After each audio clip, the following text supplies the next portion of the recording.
Okay, testing 1, 2, 3. Can you hear me? All right, so welcome to my 1,000 subscribers live stream. I did not really prepare well for this. I did not warn anybody about this or tell anybody about this.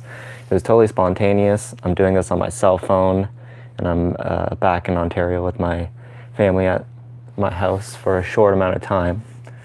So things are pretty hectic, but I am just so happy that I've reached the 1,000 subscribers landmark. It feels very substantial. I know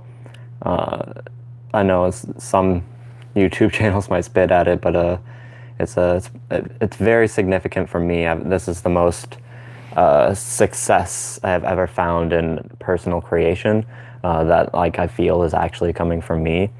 I mean, some of my content is kind of like repeating other people's material, but the videos that I find are from me the most is when I'm like drawing parallels in between disparate subjects and to create a new picture using the psychedelic experience mixed with quantum phenomenon and mathematical dimensions, and all these things are interrelated, and also art, language, understanding. Yeah, so that's where I'm at right now anyways. I'm so right now I'm just talking to myself, but I know that this may be on my channel for a bit. If I decide that I do not like this video, I'll end up redoing it next week or something. But I have a lot of new things planned that I'm really excited about, and they include doing talks with other people. I'm not going to start becoming, or I'm not a kind of podcast or like interviewer type of channel. I more like to do vlogs and come up with new and original ideas and interesting concepts or whatever, and expose my art and shit like that. But there's definitely a lot of people that I would just love to have a conversation with, and like it'd just be cool if like everybody can join us, because I think strengthening the psychedelic community is just something I feel very compelled to do. Yeah, so any way I can help, get psychonauts talking together and sharing data, this is something that's very important to me. Yeah, I love reading trip reports that you give me. That's one of my favorite things that's come about making this YouTube channel, is that people have been emailing me and commenting and DMing me their trip reports, and we have conversations, and that's something that I feel it was kind of unexpected, but that's like one of the most special things, and it doesn't, to me, it doesn't matter if you're like reputable in the sense of like your social status and class and stuff like that. Like anybody that's like going through these experiences, I'm interested in hearing and empathizing with, because it's not not an easy thing to do. These are and often challenging experiences. Not always. I mean, there's definitely a range in the psychedelic experiential scale that it's pretty comfortable, especially if you're used to it. The psychedelic experiential scale is something I invented, and I'm going to show it off in my upcoming video. I've recorded a few videos, but I can't edit until I get back home to Halifax on Monday. Yeah, but I can showcase it a little bit here too. Although I was watching right now. Yeah, I'll show you the psychedelic experiential scale.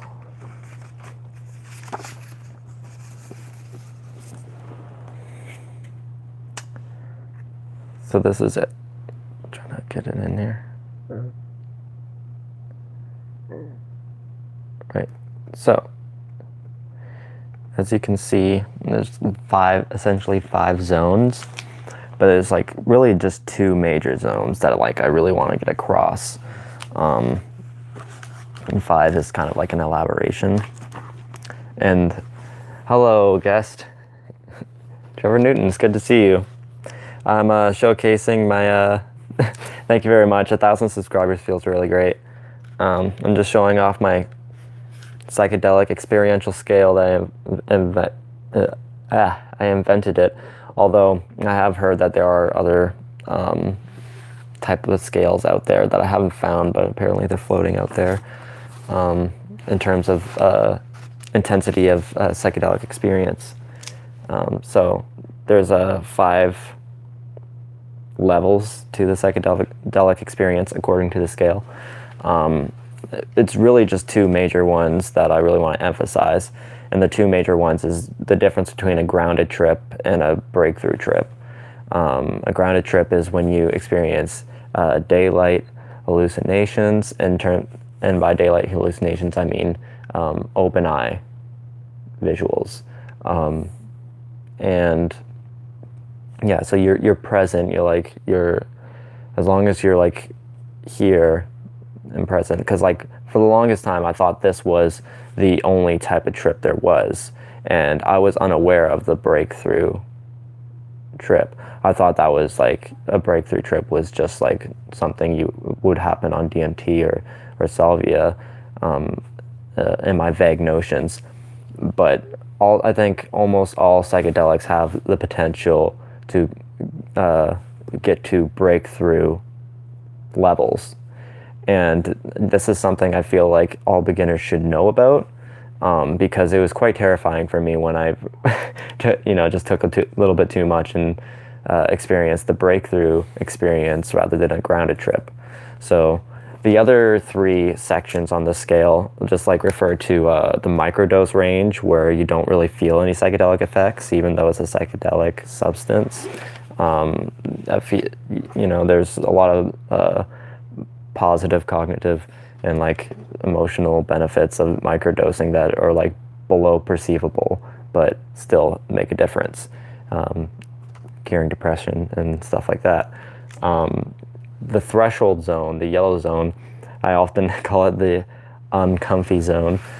This is where like most people feel like start freaking out. They're like they can't ground and they're trying their hardest to ground or resisting it. Or the other way around, where you're trying to break through and you can't quite get there, and you're like in this threshold zone. I feel like it's usually uncomfortable anyways. And also uncomfortable is the OD zone.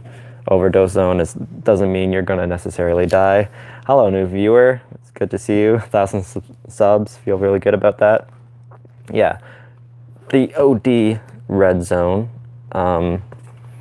doesn't mean that necessarily you're going to die, but it can be very psychedelic or psychologically dangerous. Thank you, Jacob. So the the OD zone is characterized by being giving amnesia and just like blistering confusion and just intensity, when it's just like you can't make anything out of it. It's just like, if you can't make sense of it, that's an OD. I know a lot of people who have tried high doses of salvia, like once or twice, and they just said it was like a blistering clusterfuck. To me, I think that was an OD. I also know a lot of people that's been traumatized by taking too much or too high of a potency of salvia. Again, not knowing if. Most people don't really have an understanding of how or any substance works in the brain, and that's totally understandable because like it's truly not fully understood by anybody, but I mean, like, I just mean even like at a basic level, I didn't for the longest time, and learning about it going through the kappa opioid receptors, which is the dysphoric receptors.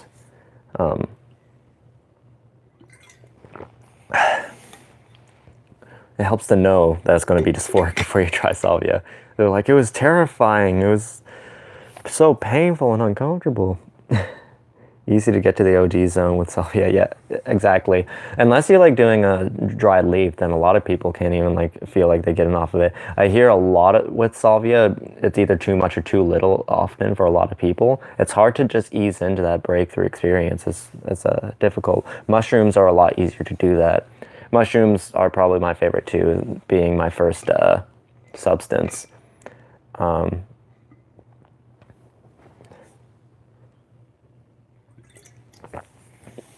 And yeah, so really, I think this experiential scale will be good for beginners or like intros to psychonautics, because again, when I first started as a teenager, I had no idea that you could get enveloped by hallucination and like, you know, have out-of-body experiences. I almost fell into a river and died because we were like in the forest dark at night. So it would have really helped, I think, to know that that type of experience was possible and to be prepared for it. Because, you know, I think people, because we call things drugs, we kind of like clump things together and think they behave even somewhat similarly, which they don't.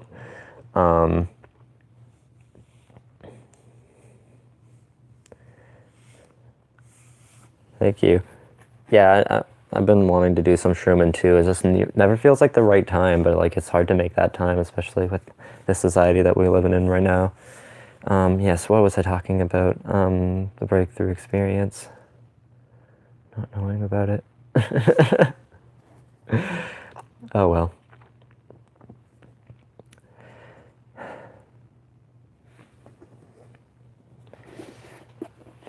So yeah, the breakthrough experience is basically my biggest drive right now. It's like the most profound thing, and I've been trying to find some sort of link in order to achieve some type of like materialistic spirituality, where like we don't actually have to like step outside and like fight against science or whatever, but see the spiritualism in science. I feel personally that spiritualism is like, it's an enriching aspect that penetrates all of human experience. And I understand why a lot of people, a lot of my friends see it as a threat, because of it promotes so much kind of assumptions and naive notions and dogma and all that stuff that we just don't want if we're going to be rational, if we're really going to try to figure out what this experience is. I think the breakthrough experience is just so informing to, you know, the nature of consciousness and how we experience things. How do I get these comments back up? There it is. Okay. Oh, Kit. My partner is here, Kit Larson. I love them so much. Yes, so in the book DMT, the spirit molecule, in chapter about the sessions, come on pages, in chapter 13, Contact Through the Veil, Dr. Rick Strassman. Hello, Banna.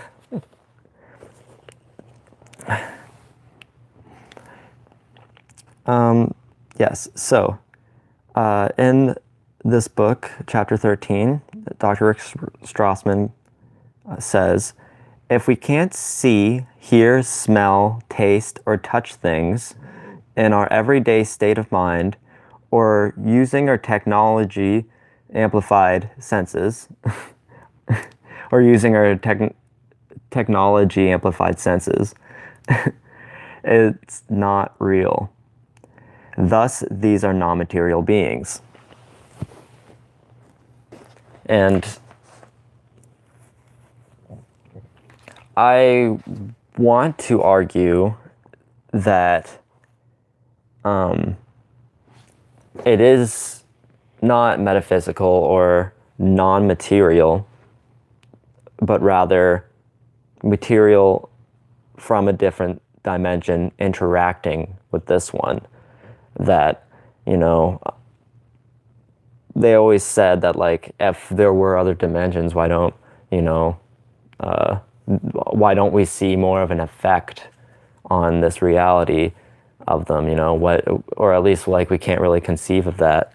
But I think that it's not that these things are non-material or metaphysical, but rather material, just at like a different angle, or it's like an orthogonal dimension, you know, outside of this one, outside of our perception.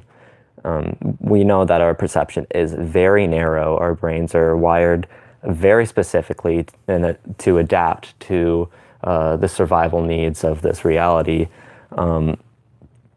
But just outside of what is perceived, I think, is this raging dimension of absurd, sublime, terrifying activity.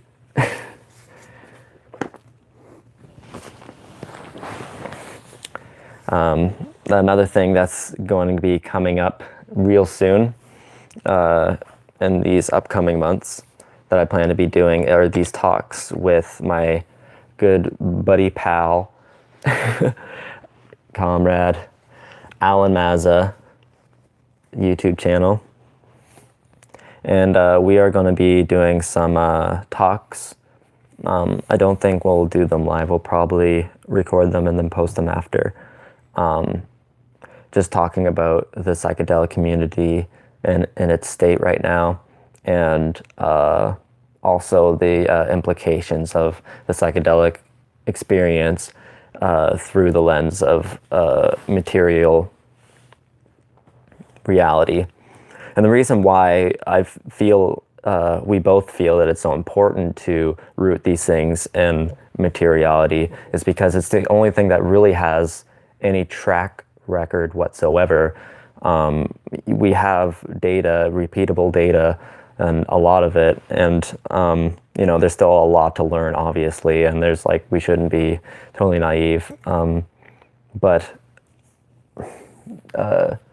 you know, the scientific method and quantifying things, it's a really good thing to have to ground us. You know, we can build axioms. That's what I'm trying to do with my videos, is build, like link these disparate concepts and disparate concepts and try to make you know, an axiom and try to, like, paint a grander picture. But I'm not trying to develop any sort of dogma or anything like that. You know, the human mind is so easily manipulated, and once we construct a conception of reality in our brains, it's very hard to deconstruct that. And again, this is why I'm very interested in psychedelics, because psychedelics have the ability to deconstruct these ideological structures that we've built in our brain. They're hardwired. Once they're there, it's very hard to shake that. I mean, this is pretty evident when there's still creationists, you know. And there's still flat earthers.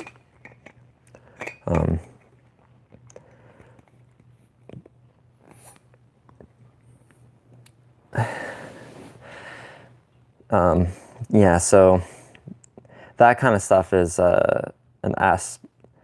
synchronicity. Yes, I will talk about that instead of what I was about to talk about.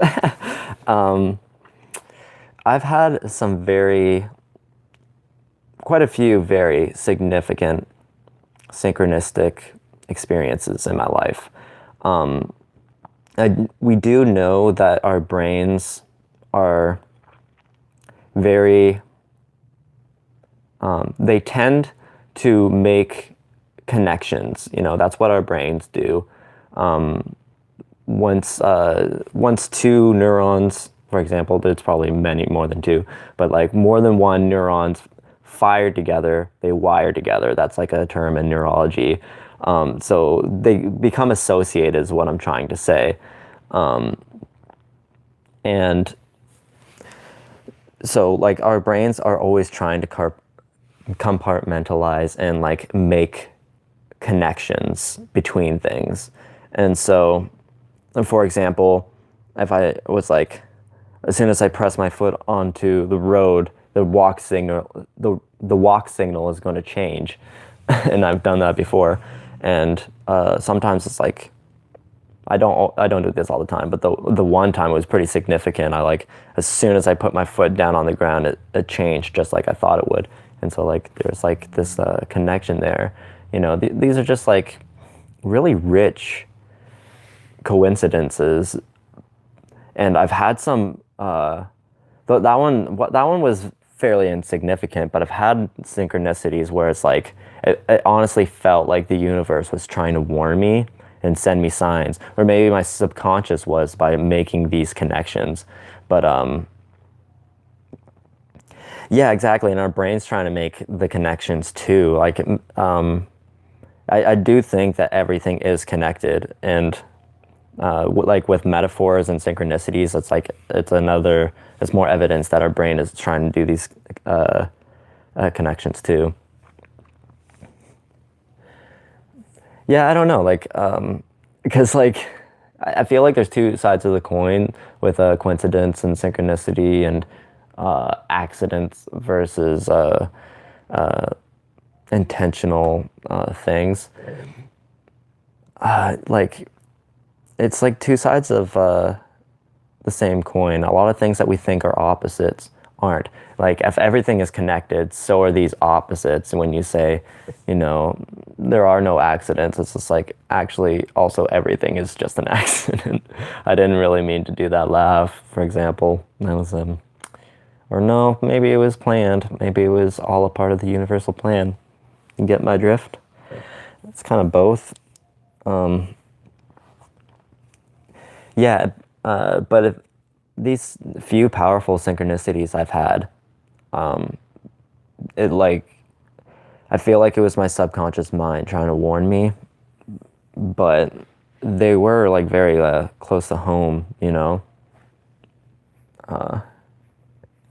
yeah, it's just like, I always wonder, I always entertain synchronicities. Like, I really love spiritualism or spiritual aspects of reality, and the aesthetic and beauty and like synchronicities, and like recognizing and like being on the lookout for synchronicities, and textures and compositions, and just like all these things that like help enrich life, because like if you give into the society that we live in, they'll keep you running and like keep your mind in these gears, the societal gears of like, looking for work and maintaining work, and then just eating their media and blah, blah, blah.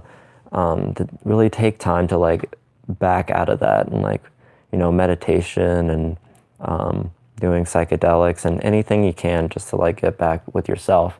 I know this is hard for a lot of people, especially people dealing with trauma, when they're like, and then that really promotes disassociation because you don't want to be sitting with that trauma. So like, I totally understand that too, and that's really hard. I can't always say that like psychedelics are right for everyone too. So like, they're definitely not a cure-all, but they do have a great ability to, well, what they actually do is shut down the default mode network, and they create connections from different parts of the brain that usually don't talk to each other. And this has a profound effect in like changing thought patterns and cycles and stuff like that, which is very important, I think, for like helping break, you know, bad habits and bad thought cycles. I guess I just repeated myself. And yeah, so it can be very beneficial, but you know, like it's also it can be very scary and very uncomfortable, and you know, it really soils it when trying to push somebody to do it. You know, it's kind of like a fart. You can't push it. I'm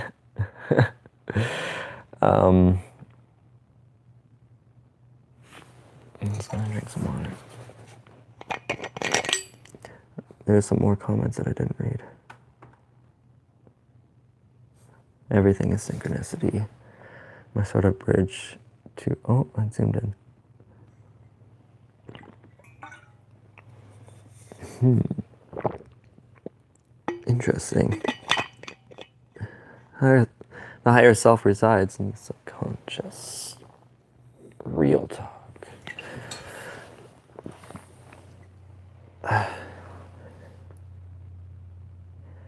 You know, something about those modes of consciousnesses, and meaning like the subconscious, unconscious, higher consciousness, they start to become pretty confusing to me. There's still not like a clear map of like what these means, because I'm really interested in panpsychism. And so the idea that all material has some degree of consciousness. It would be like unconsciousness, but like a primal consciousness, you know? So it's not that like our brains create consciousness, it just amplifies and coordinates something that's already there and present all the time. So these, different facets of consciousness, yeah. Yeah, so they're like levels of consciousness, and so panpsychism is the idea that like all matter has some degree of consciousness. It would be like a unconsciousness to like some primal consciousness, but it's not non-consciousness. There's a difference between unconscious and non-conscious. For example, anesthesia, it somehow is able to shut down the awareness of what's happening to the body, but yet still keep the body alive. There's still things happening that's keeping your body alive and running during an operation, but your consciousness, your awareness of it. Well, I mean, I'm not really aware of my heart, making my heart beat and stuff like that. So these are also like different. Would you say that's the subconscious or the unconscious? You know what I mean? Sometimes I just find it gets confusing.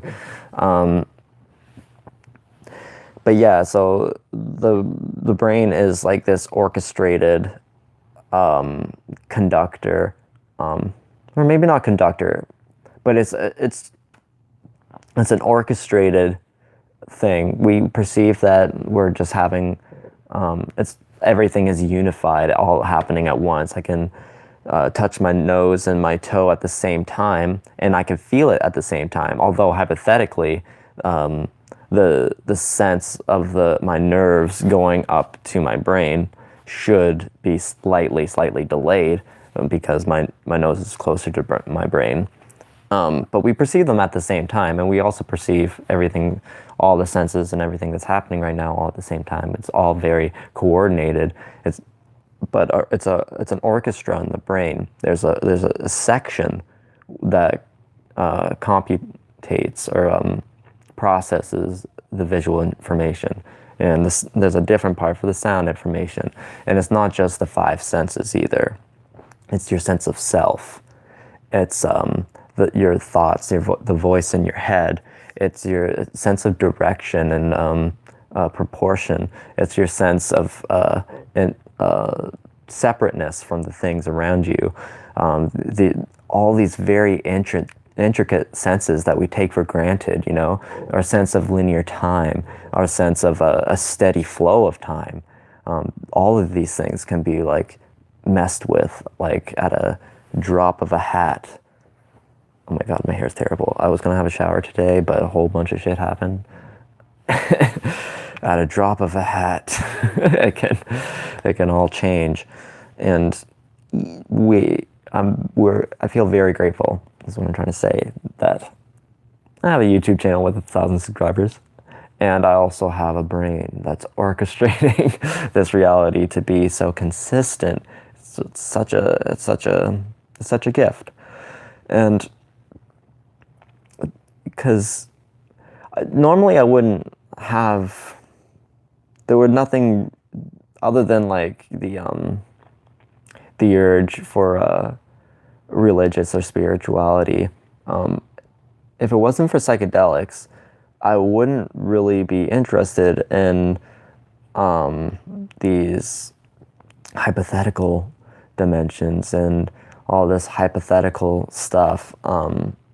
Because again, it feels hypothetical that like reality could be any other way. If it wasn't for psychedelics, and these provide direct experience, something that religious institutions do not provide whatsoever. Except for a very few of them that like offer ayahuasca. But also these fucking what do you even call that when the preachers like summon the power of Christ or whatever, and they like get like you really hyped up? That's an example of the power of spiritualism.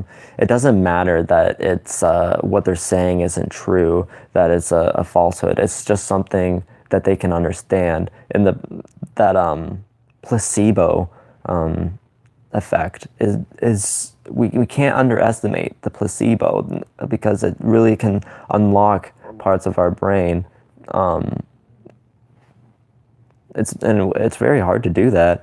I mean, it's very interesting to see just the power. It's the power of faith and energy, and it has nothing to do with Christ or whatever they're actually saying.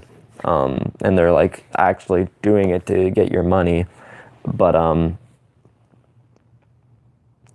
yeah, placebo is something very special. But psychedelics, they aren't placebo. I mean, technically, reading a book or a story can be a type of placebo experience, I guess. I know it's like a vicarious experience.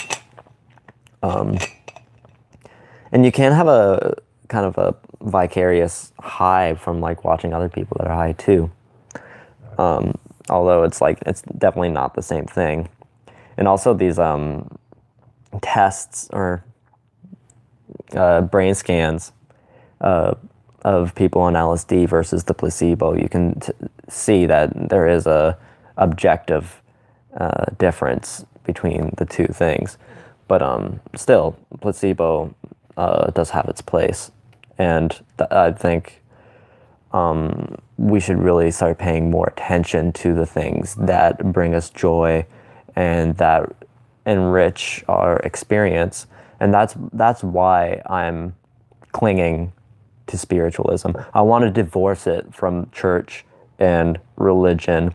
I think religion is a hijacking of like a spiritual complex or sense that's, for whatever reason, is in our brain. Maybe it came from many years of doing psychedelics, or maybe it came from pure manipulation lie. That's kind of what the scientific belief is right now. I believe that like it started out as a lie, and always was, and that created a complex of that there is something beyond, and the God, a heaven, blah blah blah. But I think that there is some reason why we have this complex, this like God complex, or a spiritual complex in our brains. This sense that there is something more, that there is some significance to what we do, that even though like a lot of times this reality and this experience is not very pleasant or comfortable or enjoyable at all, and oftentimes just like fucking agonizing, for some reason it's still worth it, you know, that like there's this that we want to see it through, because I mean, the sense of insignificance is very strong too, but like, I don't know, I could be wrong, but you know, I think that there is like some type of God complex, and that DMT kind of amplifies it. I've had a lot of friends, okay, that's a lie. I heard someone talk about their DMT experience. It was a circle in Halifax at the Blue Orchard before it shut down. Or was it Blue Orchid? I think it was Blue Orchard. And she was explaining her DMT trip, and she said that she was surrounded by all the gods of the religions. There was Jesus, and then there was Krishna, and then there was Allah, and they're all there, and they're like beautiful and like very opalescent, DMT-like. Yeah, and like for me, that I feel like this is an amplification of the God complex. Blue Apple Wellness Center, yes, thank you, Kit. Blue Apple.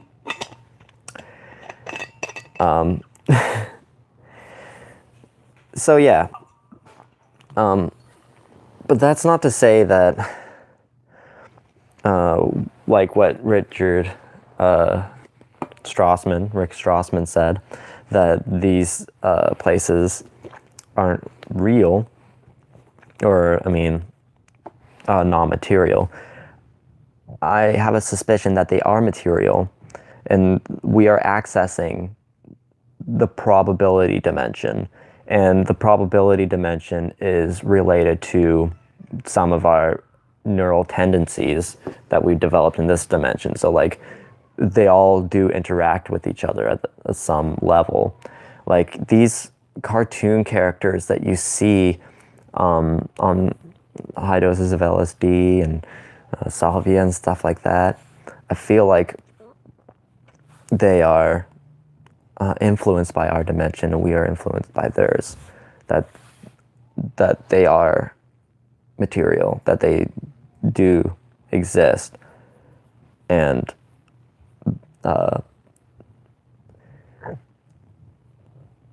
yeah, it's like our brains are able to coordinate and orchestrate entire and construct totally different realities according to probability.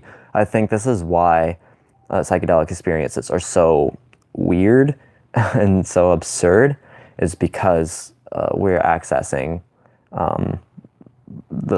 a wide range of probability, and of things like, I mean, when we usually think about probable or probabilities, like for example, in man, what's that Adventures movie called? Infinity War. Yeah, Infinity War.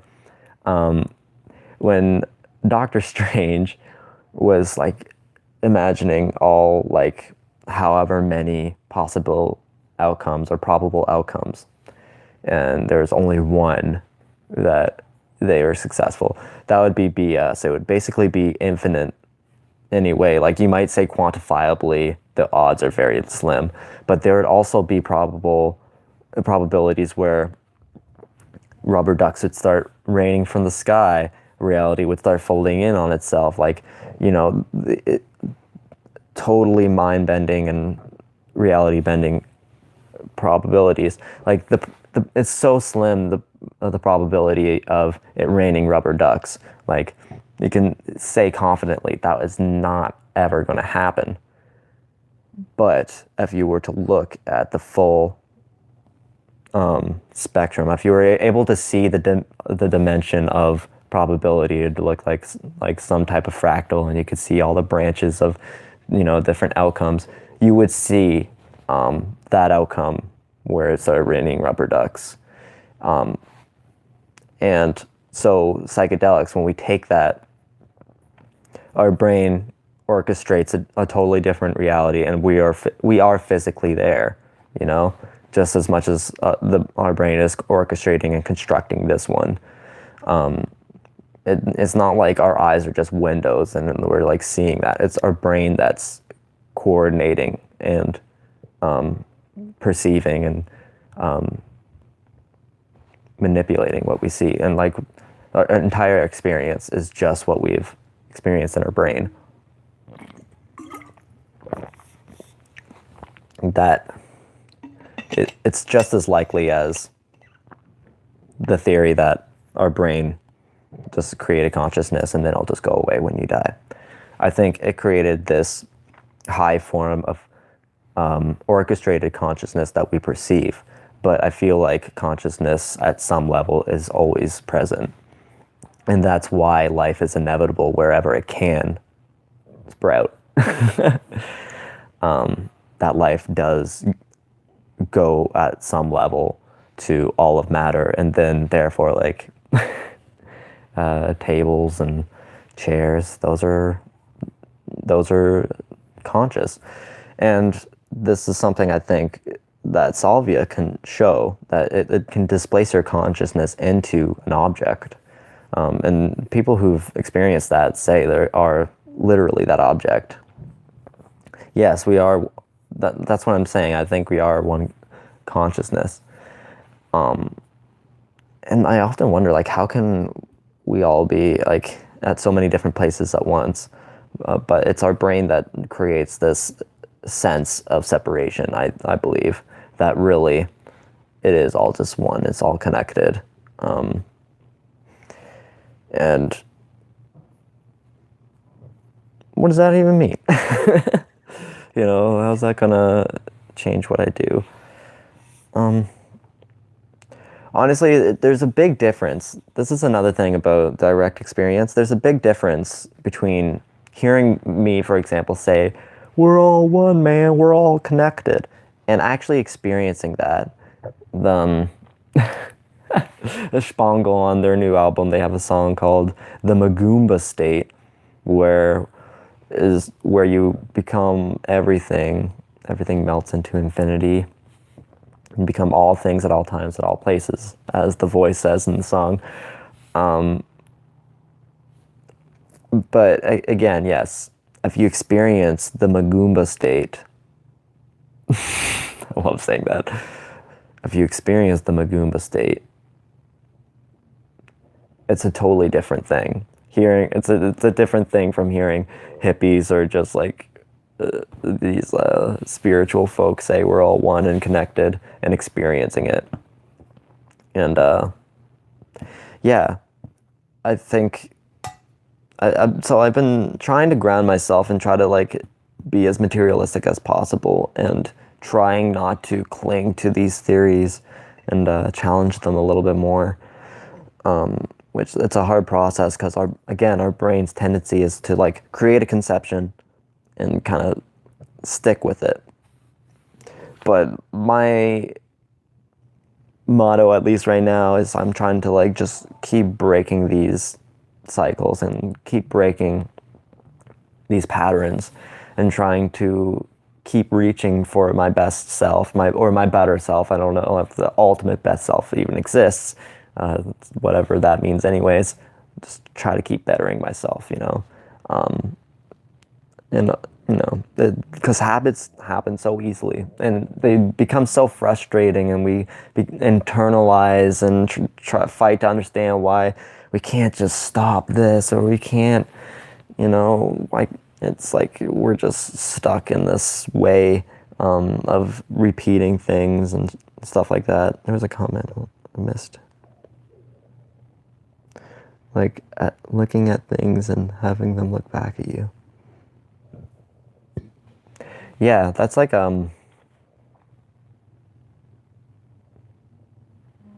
forget what that term's called. I always forget to figure out what that's called. It's basically when you see faces and things. And again, that's something else, like a connection our brain is meant to make. We our brains always look for a face. You only need like 3 dots and you can see a face. Do you see a face? Anyways, so that's something I think psychedelics do, or at least they did for me. Like I could really like empathize a lot easier and kind of like relate to inanimate objects. Pareidolia, yes, thank you, yes. Pareidolia to the max. But also just like, even if it didn't have a face, my brain was able to project some life into all objects, kind of like what I used to do as a kid. Not, except I never did it with all objects, but like when I played with toys, that they would actually have life, but it would be like my mind's projecting the life into them, and I'm like a puppeteer or whatever. But like with this, it was like I could see a sewer grate and like be like, "What's up, buddy?" Trash can, I feel you.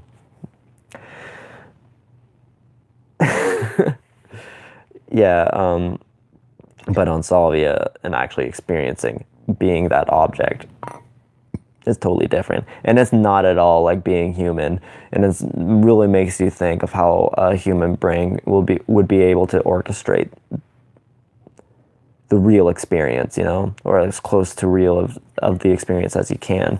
Like I never became an object, but I would be really interested to find if I'm like, am I just like a speck on the trash can, like or like within making up the trash can? Am I an atom or a cell, or am I the entirety, the entirety of the trash can? So I'd be really interested in that. Yeah, I've been raving for a little bit. Yeah, so I'm really excited about these new things that I'm going to be doing, talking with my friends about the Salvia experience. I'm not sure exactly why specifically Salvia I'm really interested in right now, but I am, so I'm running with it. And I fear that my deep interest in Salvia is going to promote people to do Salvia when they're not ready, or like if it's a bad time. I just feel a moral responsibility. Like Salvia, you can hurt yourself very easily on Salvia. It's psychologically dangerous, and I have in the past given it to people where I don't think they're really prepared, and I didn't really know what I was doing either, and therefore like even more so I shouldn't have been messing around with it, and I regret that. So I'm very reluctant to like give people this, you know, like there was a time in my life where I've just been, you know, where I actually like sold the stuff and fucking, you know, or just gave it away, just like I want other people to experience this, as many people to experience this as possible. And I'm not really like that anymore, just because I've seen react differently with different people. Like there's so many different types of people and situations and ideological constructs and stuff like that. I started psychedelics at a fairly young age, so I feel kind of at home with it. My first mushroom trip being at 15, I believe. That was 10 years ago. I have like 10 years experience and I'm still pretty young. And you know, it's kind of easy for me to forget that because it's pretty relative to my own experience, right? Well, yeah. And so it's quite a challenge to empathize with not only other people, but with objects and other things like that. And again, so psychedelics are really good with empathy. I think we need more empathy right now in this time. For example, something that's in the news I keep seeing popping up on social media, the fact that people are ready to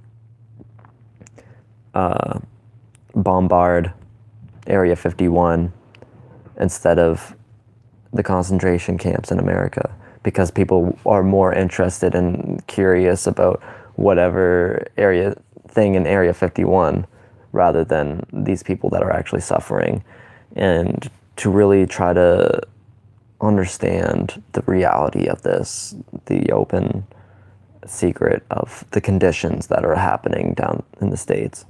You know, we need to have more empathy, because, you know, every single guard there, as far as I'm concerned, you cannot have empathy there. You cannot see the people you're detaining as human, you know, or as experiencing something, you know. This is a life that is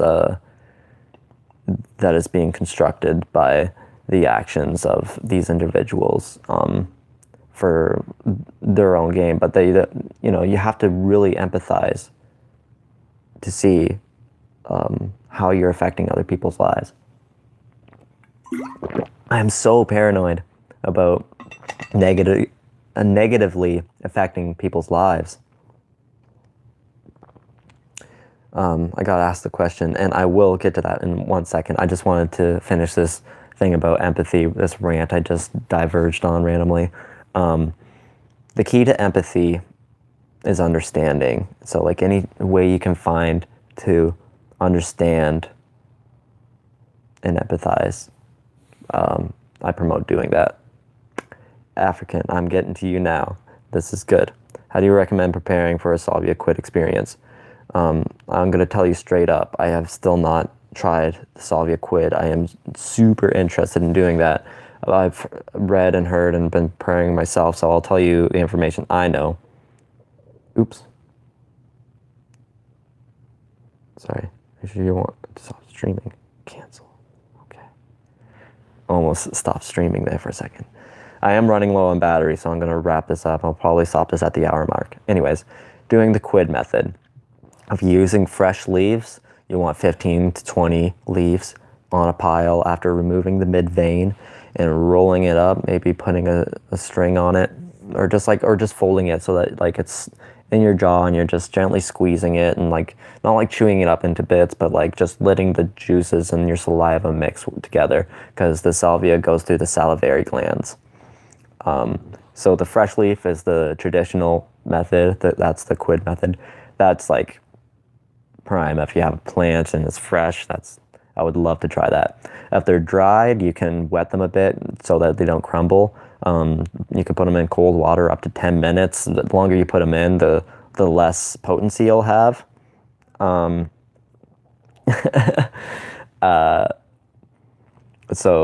dried leaf, I believe you don't need as much. They're lighter. They don't. So you might need more. Or wait. I'm pretty sure dried leaves are more potent. So if you had 15 to 20 leaves, I think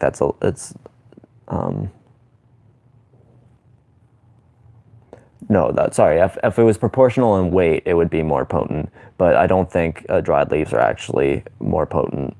Because I got it mixed up, because I've always heard that dried mushrooms are more potent than undried mushrooms. They are per weight, but they aren't per mushroom, if you know what I mean. So like they're actually drying the salvia leaves and putting in water will decrease the potency. So you might need a little bit more, I think. If you have the kind of crushed up dried leaf that's supposed to be smokable, you can.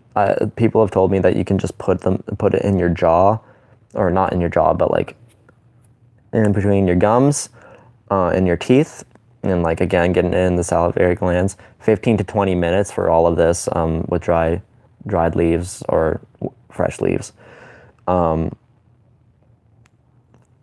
And some people have even said that you can do that with extracts too, and maybe you might want to mix it with pure alcohol, just a tiny bit, just to like help extract it.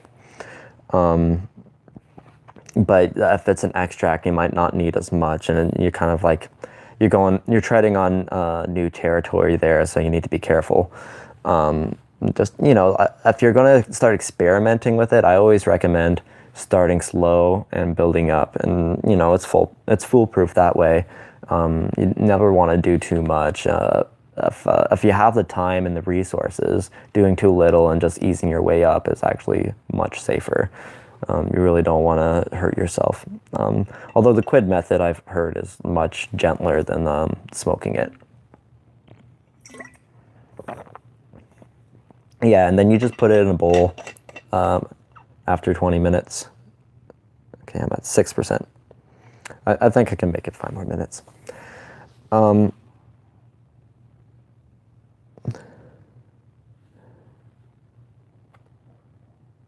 Yeah. Oh yeah. If you then you'd be good. I think there is. I'd have to look through this book. I might have it somewhere in here, but I don't really. I don't know where it'd be, and I don't want to waste time looking through it. It's a big book. But on Psychonaut Wiki, they have the weight of how much leaves you should have if you're going to do the quid method, per dried, per fresh, and that might be something you'd be interested in. But usually when I hear people talking about it, they're talking, like 16 to 20 fresh leaves or dried leaves. But again, if they're really small, those small bits, you'd usually just like stuff your cheek. Just stuff your cheek and go for it. 5%.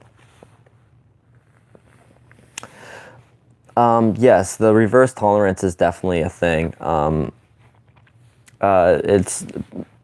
It can be like, you can really open these doors very wide, and like sometimes you don't want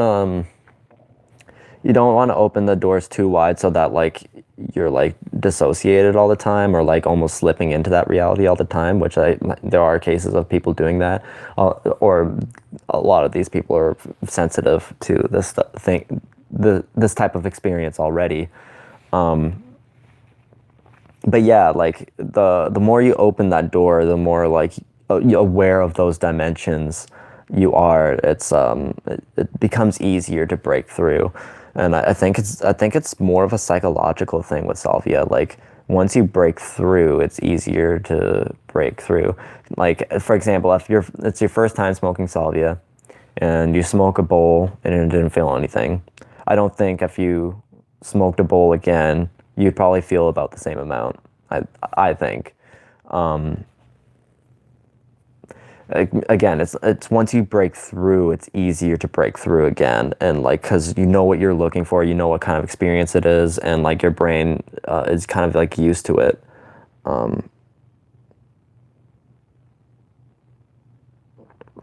Yeah, so if it's since it's grinded, just stuff your cheek. Just like stuff it, and you can. It would be good. Oh yeah, and of course, be in a bed, dark room, nothing that you can hurt yourself on, no weapons or anything. Get all that shit out of there. You probably won't be walking around. You could probably just do it by yourself. I don't think it'll be so violent that you're going to be like running away.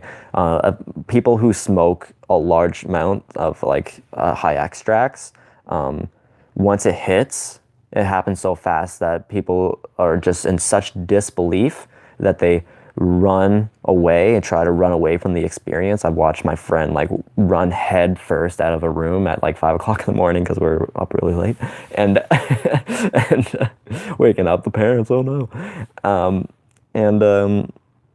Yeah, like, but in the quid method, it comes on more gradually, and you have to close your eyes and expect to see something.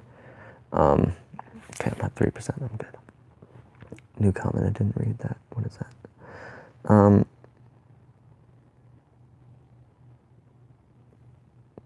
Yeah, it might also be a receptor adjustment after time too.